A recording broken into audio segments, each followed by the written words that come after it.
성육신의 동인에 대해서 지난 시간에 은혜를 나눴지요. 동인이 뭐라고 그랬습니까? 동인은 어떤 사태를 일으키거나 변화시키는 직접적인 원인을 동인이라 이렇게 사용한다 했습니다. 그래서 이 동인에 대해서 쉽게 우리가 이해하는 방법은 하나님께서 천지만물을 창조하실 때 땅을 중간 동인으로 명하셔서 땅은 생육시키고 번성시키고 할 생명의 힘은 없지만 하나님께서 중간 동인으로 하나님께서 다 창조를 일으키시고 생명을 주시고 또한 소생케 하시지만 그 땅에게 명해서 중간 동인을 삼아서 씨앗을 심게 되어지게 되면 우미 돋게 하고 자라게 하고 또한 이것이 열매 맺게 되어지는 이 놀라운 일들을 네가 중간에서 내 역할을 감당해 줘라 하면서 생명이 있는 것처럼 생명을 부여한 동인 움직임을 하나님의 움직임을 땅에게 선언하신 것처럼 오늘 우리는 성육신의 동인에 대해서 우리가 함께 은혜를 나눴는데 성육신의 동인은 로고스이신 그 말씀이 성자 예수 그리스도라고 그랬습니다. 로고스인 그 말씀이 육신이 되어 성자 예수 그리스도로 육신이 되어 성자 예수 그리스도가 육신이 되어 사람이 되어 이 땅에 오심 바로 그것을 일으킬 수 있는 바로 그렇게 오실 수밖에 없도록 하신 그 동인이 뭐냐 하는 것에 대한 말씀을 우리가 지난주부터 은혜를 나누고 있습니다. 우리가 성육신에 대해서 은혜를 나누는 가운데 성육신을 놓치게 되어 지금 우리의 구원을 놓치게 되어 있습니다. 성육신에는 4가지 필수 조건이 있다고 그랬습니다. 그 가운데 첫 번째 필수 조건에 대해서 우리가 지난주 함께 은혜를 나눴습니다. 그런데 중요한 것은 성육신이 왜 일어났냐 이 말이에요. 성육신의 동인이 무슨 까닭이냐 그랬습니다. 따라합시다. 죄 때문입니다. 네, 죄 때문에 성육신의 동인이 일어나게 되어진 것입니다. 그렇기 때문에 죄가 아니게 되면 로고스의 성육신은 발생하지 않았습니다. 다시 말하게 되면 인간의 타락이 없었으면 저와 여러분의 타락이 없었으면 하나님의 성육신은 일어날 수 없었다고 하는 점인 것입니다. 내가 범죄하였기 때문에 하나님 자신이 성육신 하셨기 때문에 그렇습니다. 그러므로 성육신의 동인은 죄에서 발현되었다는 사실이에요. 자, 이렇게 성육신은 죄에서 구속하기 위하여 하나님의 아들의 성육신, 하나님의 아들이 사람 되어 이 땅에 오셔 십자가에 죽어주심, 다시 말하면 속죄의 죽음이 필수적입니다. 예수님이 반드시 죽어주셔야 저와 여러분들의 구원이 가능하다고 하는 사실인 것입니다. 이것을 지난주에 우리가 요절로 삼았던 요한복음 1장 14절 말씀에 보게 되면 말씀이 육신이 되어 우리 가운데 거하심에 우리가 그의 영광을 보니 아버지의 독생자의 영광이요 은혜와 진리가 충만하더라. 이런 말씀에 은혜를 나눴습니다. 자, 이 말씀 속에서 바로 말씀이신 로고스가 육신이 되었다고 하는 이 놀라운 사실, 이것을 성육신이라 했습니다. 근데 이 성육신은 7대 복음을 가지고 있다고 그랬습니다. 7대 복음이 뭡니까? 성육신은 따라합시다. 잉태하시고 고난받으시고 죽으시고 부활하시고 승천하시고 재림하시고 천년왕국, 이 성육신, 이 모습으로 성육신 하셔서 저와 여러분들의 죄 문제를 해결하기 위하여 오셨기에 따라합시다. 복음. 네, 이 복음이 되어진 것입니다. 이렇게 로고스가 이 7대 복음으로 성육신하여 오셔서 우리 가운데 거하심에 그랬습니다. 저와 여러분들과 함께 거하십니다. 구약의 선민 이스라엘과 함께 움직이게 되어질 때 낮에는 구름기둥으로 함께 하신 하나님, 밤에는 불기둥으로 함께 하셨던 그 하나님, 항상 선민과 함께 움직이셨던 선민 안에 거하시며 선민을 뒤덮으시며 그들 속에서 또한 그들은 하나님 은혜 안에서 살아가게 되어지는 이 모습이 거하심의 모습이라고 그랬습니다. 그 함께 우리 안에 와서 이렇게 육신이 되어셔서 말씀이 육신이 되셔서 거하심의 이 모습을 보게 되어지니 우리가 그의 영광을 보았다 이렇게 얘기했습니다. 그의 영광이 뭐라고 그랬습니까? 하나님의 신성으로 계신 상태의 하나님의 본질을, 하나님의 본질, 성부 하나님 아버지의 그 본질을 예수 그리스도를 통해서, 성육신에서 오신 예수 그리스도를 통해서 보게끔 되더라 이 말이에요. 그렇게 보게 되어지니, 그 영광을 보게 되어지니 아버지의 독생자의 영광, 다시 말하면 독종자의 영광이라 했죠. 다시 말하면 하나님 본질에 참여하는 자, 또 독종자, 이 독생자라고 하는 이 말을 쉽게 우리가 이 한자로 풀이하기엔 독종자라 했죠. 종을 달리한다 그랬어요. 유일한 종을 가지신 그 하나님의 아들. 그래서 이것을 요한복음 1장 오늘 읽었던 18절 요절로 사용하고 있는 18절 말씀해 보게 되면 이 독종자를, 이 독생자를 이렇게 표현을 했습니다. 아버지 품속에 있는 독생하신 하나님, 독종자, 독생자, 이렇게 표현을 하고 있습니다. 이렇게 그 아버지 품속에 있는 독생하신 하나님의 영광, 그것을 보게 돼요. 그는 영광이라고 하는 말도 또 알아야 돼요. 영광이라고 하는 것을 따라합시다. 여호와의 임재, 여호와의 임재를 영광이라고 얘기하는 거예요. 그 여호와의 임재가 나에게 임하게 되어지니, 여호와의 임재가 나에게 임하게 되어지니 내 안에 구원의 은혜와 구원의 감격과 구원의 길인 진리가 어떻게 돼요? 내 안에 충만하게 되어지는, 믿는 자에게 충만하게 되어지는 이 은혜를 만나게 되었다는 것입니다. 바로 이와 같은 마태복음 1장 14절 말씀, 로고스가 육신이 되어 우리 가운데 오심에 바로 이 순간이 하나님은 물질적 존재를 입으시고 이 물리적 세상의 자신을 나타내셔서 33년 동안 영원한 로고스가 성육신 하심으로 우리가 살고 있는 이 아래 물리적 이 육신이 되셨지만 영원한 하나님의 담지자가 뭐라 그랬습니까? 하나님께 예수 그리스도께서 하나님의 그 담지자로서 담당하여 짊어지시고 자기 그 자신의 책임을 지는 바로 이 놀란 몸으로 이 땅에 완전한 인성으로, 완전한 신성이 말이에요. 완전한 하나님이 완전한 인간이 되어 인류의 구원을, 오늘 저와 여러분들의 이 구원을 이루심이 성육신하심의 모습이라는 사실을, 그 중요한 필요성을 가지고 이 땅에 왔음을 말씀을 드렸습니다. 자, 그런데 이 성육신에는 4가지 필수 조건이 있다 그랬습니다. 이 4가지 필수 조건은 무엇을 위한 필수 조건입니까? 저와 여러분들의 구원을 위한 필수 조건. 이것이 성육신의 4가지 조건으로 되어 있습니다. 지난 주일에 그 첫 번째로 성육신의 필수 조건 첫 번째로 따라합시다. 언약의 성취. 언약의 성취에 대해서 은혜를 나눴습니다. 바로 구원받기 위하여 성육신의 필수 조건 4가지 가운데 첫 번째 언약의 성취에 대해서 은혜를 나눴습니다. 다시 언약의 성취에 대해서는 언급하지 않습니다. 지난주에 우리 교회의 유튜브로 가서 여러분 보시기 바랍니다. 자, 오늘은 성육신의 필수 조건 4가지 가운데 오늘 2번째 말씀을 함께 은혜를 나누고자 합니다. 한번 따라합시다. 속죄제사. 속죄제사.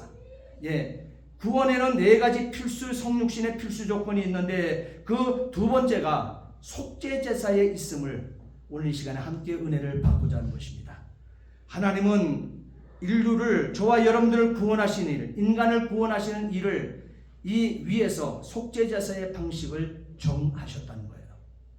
기존적으로 있었던 것이 아닙니다.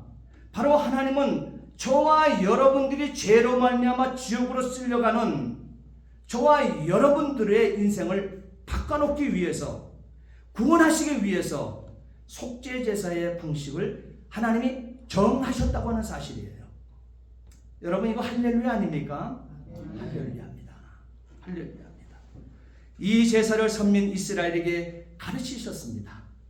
선민 이스라엘에게 가르치시고, 죄는 따라합시다. 죄는 피로.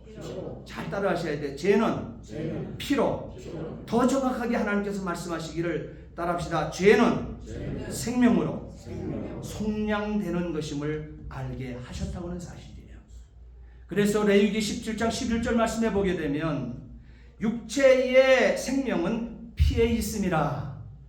내가 이 피를 너희에게 주어 제단에 뿌려 너희 생명을 위하여 속죄하게 하였나니.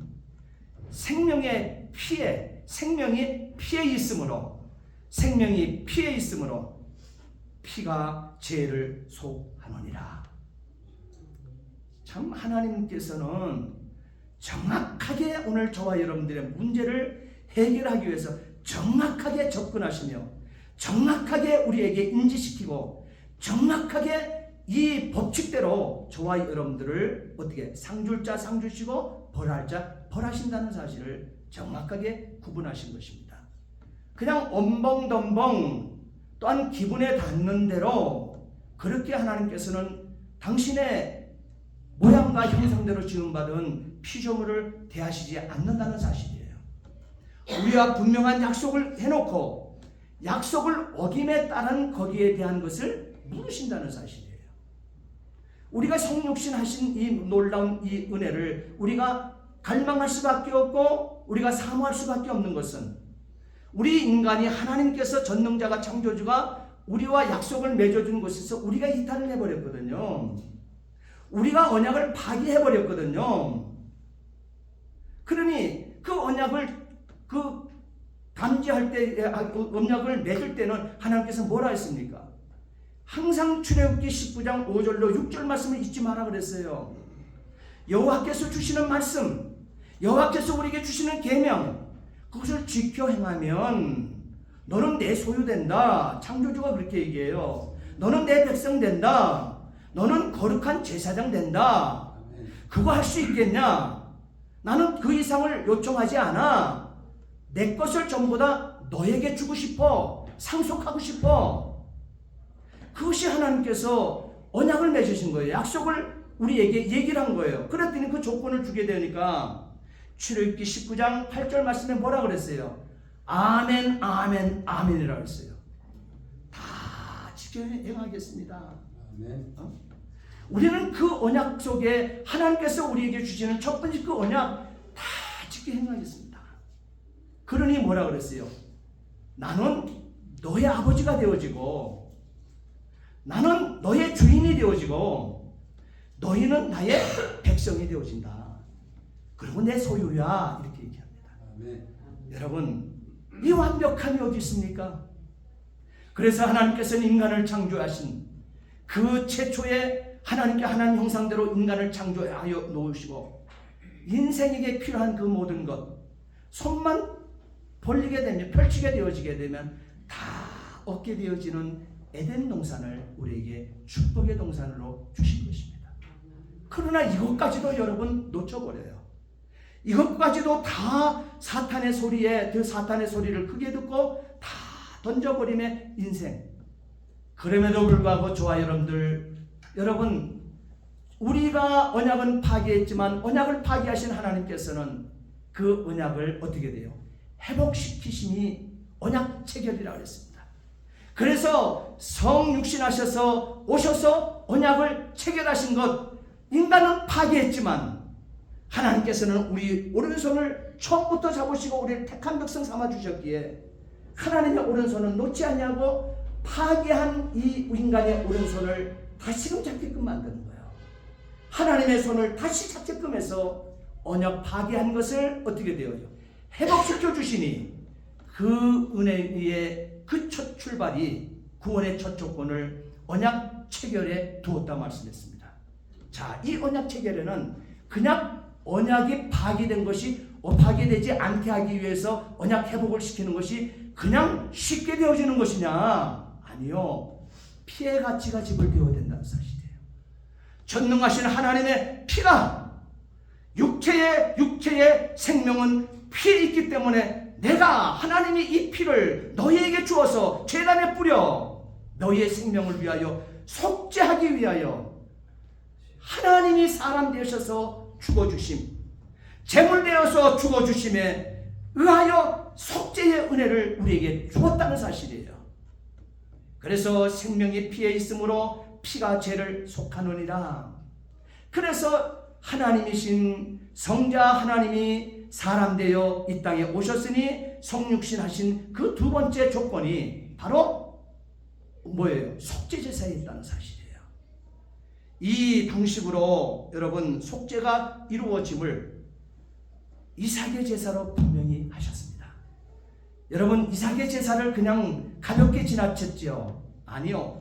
예수 그리스도의 신약의 저와 여러분들의 구원을 위해서 이 속죄제사, 당신이 제물 되셔서 죽어주심의 이 단번의 속죄제사의 그림자가 바로 이삭의 제사라는 사실이에요.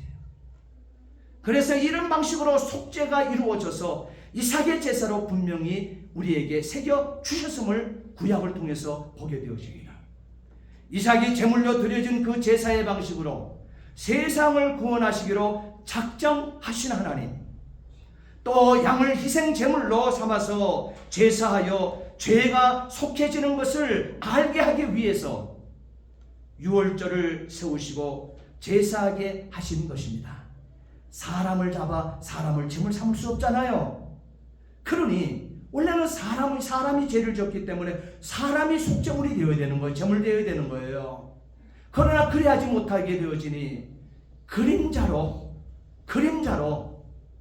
사람이 아니라 동물을 잡아 드리는 제사를 하나님께서 유월절을 통해서 유월절을 세우시고 제사하는 방법을 인생에게 주신 것입니다. 죄인에게 주신 것입니다. 자, 그러면은 그 방법, 바로 사람이 제물이 되어야 되지만 할 수 없으니 바로 그 짐승을 제물 삼아서 유월절을 제정하신 하나님의 그 놀라운 은총을 우리가 찾아보자는 거예요. 조금 전에 찾아놨던 출애굽기 12장을 찾습니다. 출애굽기 12장. 여기에 놀라운 역사가 있습니다. 출애굽기 12장 아까 98페이지죠. 구약성경 출애굽기 12장 1절부터 11절을 천천히 읽어보세요. 여기에 여러분 속죄가 이루어짐에 이삭의 제사의 이 모델이 여기에 기록되어 있습니다. 이것에 대한 내용, 이것을 짐승을 사람의 인신 이 이삭의 제사를 통해서 이 제물을 드려서 그 제사의 방식으로 세상을 구원하기로 작정하신 하나님인데, 근데 사람을 제물 삼을 수 없잖아요. 그래 하나님께서 그림자로 양을 제물로 삼아 제사하여 죄가 속해지는 것을 알리기 위하여 유월절을 제정하시고 유월절 제사를 세우심의 이 모습을 여기서 본다 이 말이에요. 출애굽기 12장 1절부터 11절 함께 우리가 분명히 읽겠습니다. 여호와께서 애굽 땅에서 모세와 아론에게 일러 말씀하시되 이 달을 너희에게 달의 시작 곧 해의 첫 달이 되게 하고, 자 여기서 이것만 이해하고 넘어가겠습니다. 여기서 달의 시작이라는 건 뭐냐? 선민 이스라엘이 400년 동안 애굽에 종살이하고 유월절해서 오늘 유월절 제사를 제정하신 이 밤부터 하나님께서는 이스라엘의 달력을 1월 1일로 제정하신 거예요. 이날이 1월 1일이 되어지는 거예요. 이스라엘 선민 이스라엘의 달의 시작은 이날부터 시작되어진다. 1월부터 1월달이 시작되어지는 거예요. 그래서 1월달이 시작되고 달이 시작이 되어지고 곧 첫 달 1월달이 되고, 그 다음에 3절이요. 너희는 이스라엘 온 회중에게 말하여 이르라. 이달 1월달 열흘에 1월 10일에 너희 각자가 어린 양을 취할지니 각 가족대로 그 식구를 위하여 어린 양을 취하되 그 어린 양에 대하여 식구가 너무 적으면 그 집의 이웃과 함께 사람 수를 따라서 하나를 취하고, 왜? 동물 하나 양 한 마리 잡아봐요. 식구가 적게 되면 한 마리 다 못 먹잖아요. 그러니까 한 마리 잡아서 그것을 그날 밤에 다 먹을 수 있을 만한 가족 수와 함께 모여서, 다른 가족과도 함께 모여서 한 마리를 잡으라 이 말이에요. 소를 잡게 되어지게 되면 더 많은 가족 수들이 모여져야 되겠죠. 바로 그걸 얘기하는 거예요. 그래서 사람 수에 따라서 하나를 취하며 각 사람이 먹을 수 있는 분량에 따라서 너희 어린 양을 계산할 것이며, 너희 어린 양은 흠없고 1년 된 수컷으로 하되 양이나 염소 중에서 취하고 이달 이달은 뭐예요? 1월달 열나흘 1월 14일이죠. 1월 14일에 간직하였다가 해 질 때에 이스라엘 회중이 그 양을 잡고 보세요. 1월 14일은 선민 이스라엘에게는 무슨 날이에요? 따라합시다. 대속죄일. 대속죄일은 어떤 날입니까?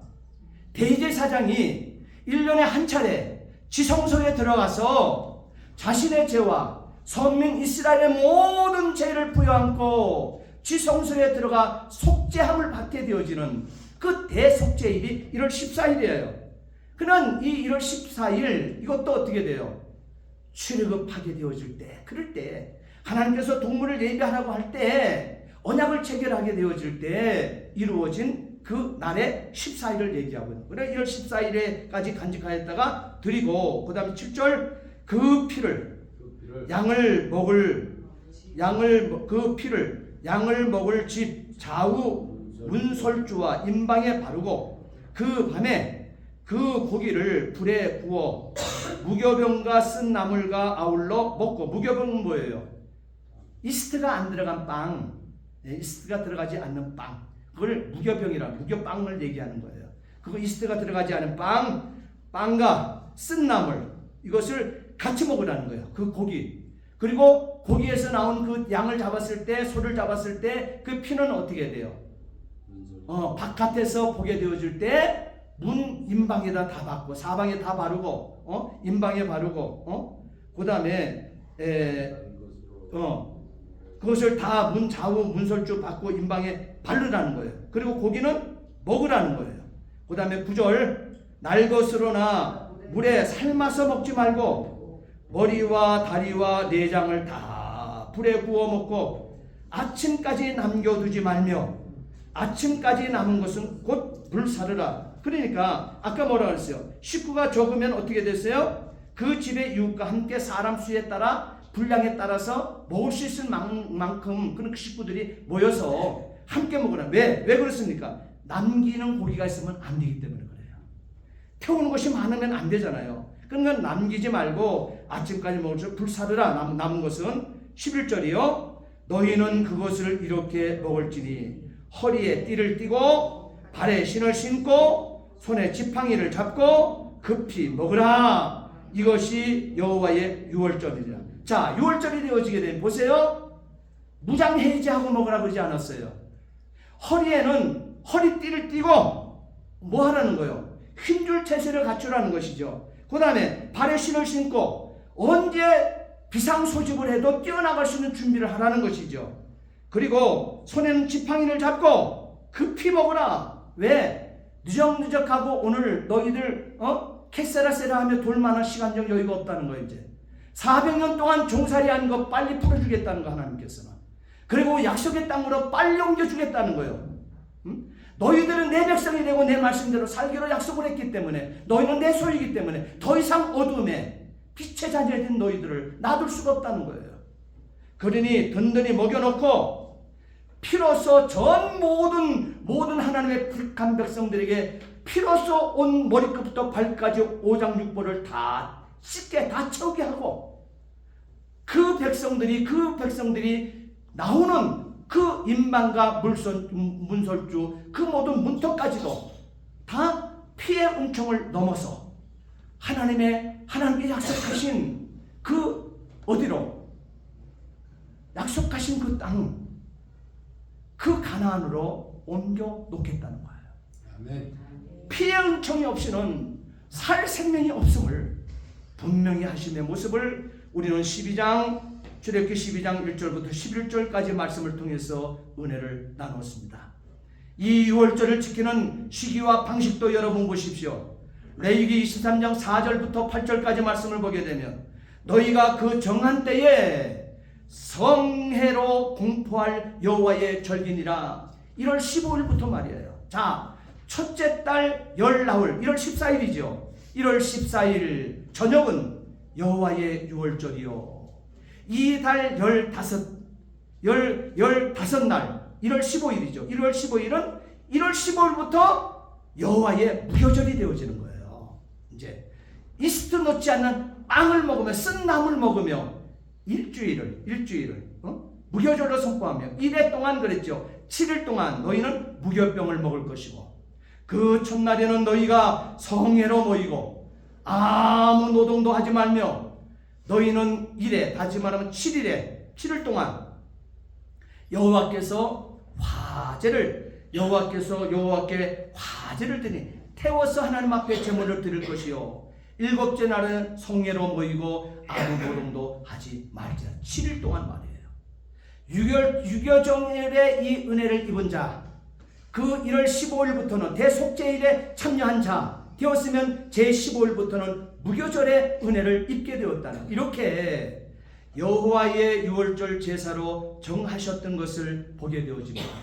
이것이 바로 속죄를 얘기합니다. 이삭을 제물로 삼았던 것처럼 동물로 제사를 삼고 바로 유월절을 선언함으로 말미암아 짐승을 잡아 자신이 잡았던 것들을 어떻게 해? 그 피를 사방 임방에 바르고 문설주에 바르고, 그리고 그 고기는 모여든 그 가족이 그것을 잡은 것을 그 장소에서 급하게 먹으라는 거예요. 그리고 하나님께서 옮기실 때를 준비하며 먹으라는 거예요. 이것을 다 먹음이 맞춰지게 되어지게 되면 하나님께서 출발 신호를 보낸다는 거예요. 그래서 그 새벽같이 그 칠흑 같은 밤에 이것을 다 먹었다는 사인을 할 때 하나님께서는 이들을 어떻게 돼요? 그 피 묻은 임방에서 어떻게 돼요? 나오기 직전 죽음의 사자로 그 모든 이방인의 맏배들, 첫째 생명들은 다 죽여버리고 임방의 문설지에 피가 붙어있는 그 집만을 유월에서 넘어갔어요. 죽음의 사자가. 하나님의 사자가 유월에서 넘어가므로 다 살려 그들을 구원의 땅으로 옮겼으니 가나안 땅에 옮겨진 선민 이스라엘이 되더라 이 말이에요. 구속고 제사함을 얻게 되어지는 그림자로 삼으셨다는 사실을 우리에게 말씀하고 있습니다. 자, 그러나 이 구약 제사는요 참 제사의 예표였던 것입니다. 히브리서 8장 말씀은 그것을 명확하게 예표라고 하는 사실을, 바로 구약 제사는 참 제사의 예표였다는 사실을 분명히 말하고, 참 제사는 누구냐? 예수 그리스도께서 오셔서 큰 대제사장이 되어주시고 당신이 친히 그 유월절 어린 양 제물이 되셔서 큰 대제사장이신 예수 그리스도께서 집주하신 그 현장에 친히 제물이 되셔서 저와 여러분들의 구원을 완성했다는 거예요. 네. 성육신하셔서. 바로 그것이 참제사라는 사실이에요. 그래서 죄를 완전히 속하여 생명을 살리는 제사는 사람의 피여야만 합니다. 그것이 유월절 유월절 제정을 하실 때 출애굽기 12장 12절로 14절 말씀에 분명히 하셨습니다. 바로 사람의 죄를 완전히 속하고 생명을 살리는 제사는 짐승 제사가 아니라 사람의 제사예요. 근데 짐승 제사를 유월절을 제정하시면서 짐승 제사를 주시는 그건 그림자라는 거예요. 오실 자에 대한 그림자. 사람의 실체가 오실 자. 그가 누구라고 했어요? 아까 히브리서 8장에 얘기하고 있는 참제사의 실체가 누구예요? 예수 그리스도. 어린 양 예수 그리스도.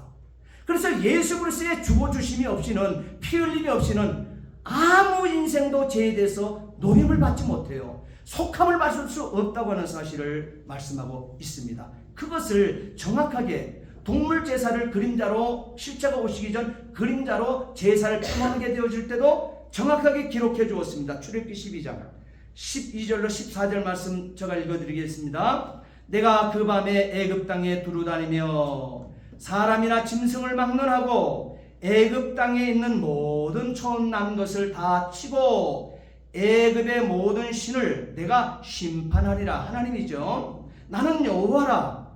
내가 애굽 땅을 칠 때에, 친다 그랬어요. 죄를 지었기 때문에 다 죽이는 거예요. 칠 때에, 다 살해해버릴 때에 그 피가 너희가 사는 집에 있어서 너희를 위하여 표적이 될지라. 내가 피를 볼 때에, 문설주 임방에 발려져 있는 피를 볼 때에 너희를 넘어가리니. 할렐루야. 6월절이에요. 그래서 재앙이 너희에게 내려 멸하지 아니하리라. 너희는 이날을 기념하여 여호와의 절기를 삼아 영원한 규례로 대대로 지킬지니라 그랬습니다. 이 땅에 있는 모든 처음 난 것을 다 치고 왜? 죄를 지은 자의 모습이잖아요. 그러니까 처음 난 것들은 다 치고 장자 사례를 얘기하는 거죠. 다시 말하면 처음 난 것을 다 쳤다고 하는 것, 이것은 장자들을 맏배를 살인한 사례인 거예요. 이것을 따라합시다. 신약에서는 신약적 용어로 속죄제사, 속죄제사라고 얘기하는 거예요. 그러니까 이 속죄제사와 제사로 또는 구약의 하나님께서 우리에게 주시는 이 법은 눈은 눈으로, 이는 이로, 생명은 생명으로 갚으라 이렇게 얘기합니다. 이것을 뭐라 그러냐 따라합시다. 다음 주에 은혜 받을 거예요. 원상 회복의 법. 원상 회복의 법. 눈을 상대편의 이웃의 눈에게 손해를 끼쳤으면 눈을 해했으면 눈을 어떻게? 너 눈 빠져야 돼 이 말이에요.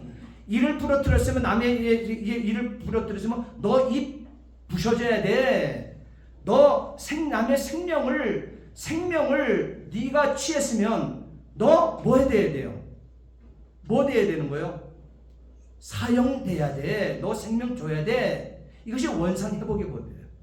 이것을 이 율법에 하나님께서 담아 놓으셨다는 사실이에요. 그렇기 때문에 반드시 속죄제사, 원상 회복의 법, 하나님께서는 이것을 적용시켰던 것입니다. 그렇기 때문에 이것을 사람을 통해서 죄인이기 때문에, 다 죄인이기 때문에 깨끗한 인간이 없잖아요. 피조물이 없잖아요. 그렇게 되어지니 제물될 수가 없는 거예요. 그래서 하나님께서 사람 되어 오신 성육신이, 로고스가, 그 말씀이 성자 예수로 성육신이 되어 오셨으니 바로 속죄제사와 원상 회복의 법을 완성시킴으로 말미암아, 성취시킴으로 말미암아, 당신 몸으로 담아 성취시킴으로 말미암아 저와 여러분들의 구원을 이루심을 믿으시기 바랍니다. 출애굽기 12장 29절 말씀 보십시오. 밤중에 여호와께서 애굽 땅에서 모든 처음 난 것 곧 왕 위에 앉은 바로의 장자로부터 옥에 갇힌 사람의 장자까지와 가축의 처음 난 것을 다 치심해. 이렇게 구약 제사는 인간의 몸으로 드려질 제사가 원형임을 가르치고 있습니다. 그러나 히브리서 10장 5절로 6절까지 말씀을 보게 되면 주께서 그랬습니다. 그리스도께서 세상에 임하실 때가 이르리니 그리스도께서 주께서 세상에 임하실 때에 이르시되, 하나님이 제사와 예물을 원하지 않는다는 거예요. 더 이상 동물의 제사, 동물을 잡아서 희생시키는 제사, 더 이상 하나님께서는 원하지 아니하신다 얘기하고 있습니다. 원하지 아니하시고, 따라합시다. 오직 나를 위하여 한 몸을 예비하셨도다. 할렐루야. 다시 따라합니다. 오직 나를 위하여 한 몸을 예비하셨도다. 그 한 몸이 누구예요? 예수 그리스도. 죄를 졌으면 사람이 어떻게 돼요? 죽어줘야 되는 거예요. 사람의 피 흘림이 있어야 되는 거예요. 그러니 예수 그리스도께서 완전한 사람이 되셔서 저와 여러분들을 위해서 한 몸으로 제물되어 죽어주셨다. 그것이 성육신이라는 거예요. 그 외에도 뭡니까? 히브리서 9장 1절부터 10절까지 말씀에도 이렇게 오직 나를 위하여 한 몸을 예비하셨다 하는 말씀이 기록되고 있고, 시편 40편 6절에 8절 말씀에도 동일한 이 구절이 기록되어 있습니다. 이제 이렇게 속죄 제사는 그림자인 동물 제사가 아니라 흠없는 한 몸을 예비함이어야만 함을 분명히 하신 하나님, 감사하지 않습니까? 흠없는 피로 제사하여서 죄를 속하기 위하여 하나님께서 성육신 하셔야만 한 것입니다. 이런 은혜를 입고 산 사람, 구원받은 사람이 저와 여러분들이에요. 이렇게 이 은혜를 입고 천국 가는 사람으로 바꿔놓은 거죠. 히브리서 9장 12절로 15절 말씀에 염소와 송아지의 피로 하지 아니한다는, 더 이상 이제 필요 없어요. 하지 아니하고, 다시 따라합시다. 오직 자기의 피로 영원한 속죄를 이루사 단번에 성소에, 지성소를 얘기하는 거예요. 단번에 지성소에 들어가셨느니라. 성소의 휘장이 위로부터 아래로 갈라지는 예수 그리스도의 십자가에서 피 흘려주시고 그 몸이 찢어지시는 그거 다 이뤘다 테텔레스타이 하는 그 순간에 성전의 휘장이 위로부터 아래까지 쫙 지성소로 들어가는 휘장이 열렸어요. 1년의 대제사장이 자신의 죄와 선민의 죄를 부여안고 갔던 속죄의 그 장소가 이제는 저와 여러분들 언제라도 믿음 있는 자들은 예수가 나의 구주이신 것을, 구원자인 것을 믿는 자는 누구든지 언제나 들어갈 수 있으니 여러분의 죄를 속해달라고 날마다 기도하며 그 모습이 속죄제사가 되어지는 거예요. 의의 큰 은혜, 단번에 성소에 들어가는 은혜를 주었다는 거예요.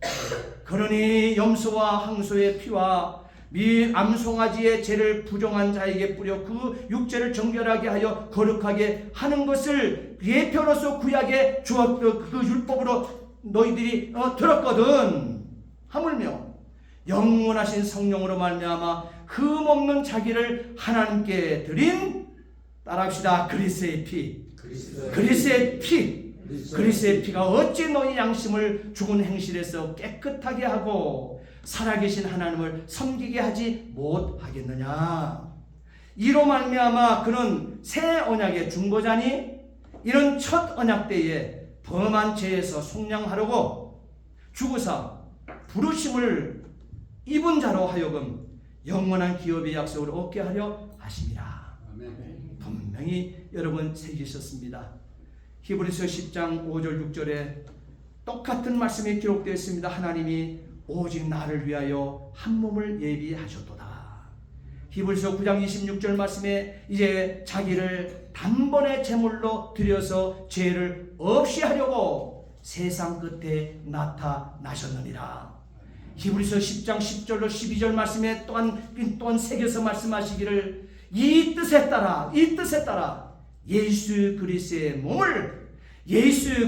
몸을 단번에 들음으로 말미암아 십자가의 사건은 또 십자가 지고 또 십자가 죽고 이거 없어요. 십자가에 져주신 피 흘려주신 예수 그리스도, 3일 만에 부활하신 예수 그리스도의 단번에 주신 그 이 몸, 이 들음으로 우리가 거룩함을 얻었노라. 할렐루야. 제사장마다 매일 서서, 구약의 제사장들은 매일 서서 섬기며 자주 제사를 드리는 이 제사는 언제나 죄를 없게 하지 못, 이렇게 매일같이 서서 자주 제사를, 이렇게 동물 제사를 드렸지만 그 드림을 통해서 죄를 없이 했느냐? 죄를 없이 못했다는 거예요. 그림자로만 사모하고 기다리는 거예요. 실체가 오실 때까지. 그림자는 계속 해갖고 동물을 잡았지만 죄를 없게 하지 못하였거니와 오직 그리스도는 죄를 위하여 한 영원한 제사를 드리고 하나님 우편에 앉으사. 할렐루야. 네. 여러분, 그래서 제가 목요일날 히브리서 8장 9장 7장 8장 9장 10장을 읽고 오시라는 거예요. 거기에 속죄에 대한, 오직 그리스도는 죄를 위하여 영원한 제사를 드리고 하나님 우편에 앉으셨다는 메시지가 한결같이 새겨져 있지 않습니까? 이런 범죄하는 인생은 자기를 속량할 수 없기 때문에 하나님께서 완전한 사람이 되어셔서 성육신을 입으시고 저와 여러분들의 속죄, 저와 여러분들을 위해서 속죄 제물이 되어 주신 것입니다. 아멘. 이렇게 로고스인 말씀, 곧 성자 예수님은 자신의 육체를 성육신 하심으로 우리를 위한 대속제물로 자기 자신을 드림으로 우리가 예수 안에 살고 예수님이 우리 안에 사시는 그리스도의 몸인 교회가 되신 대속의 은혜를 입혀주셨고 대속의 은혜를 입은 저와 여러분들이 된 것을 믿으시기 바랍니다. 아멘. 예수 잘 믿으세요. 아멘. 예수 잘 믿으세요. 아멘.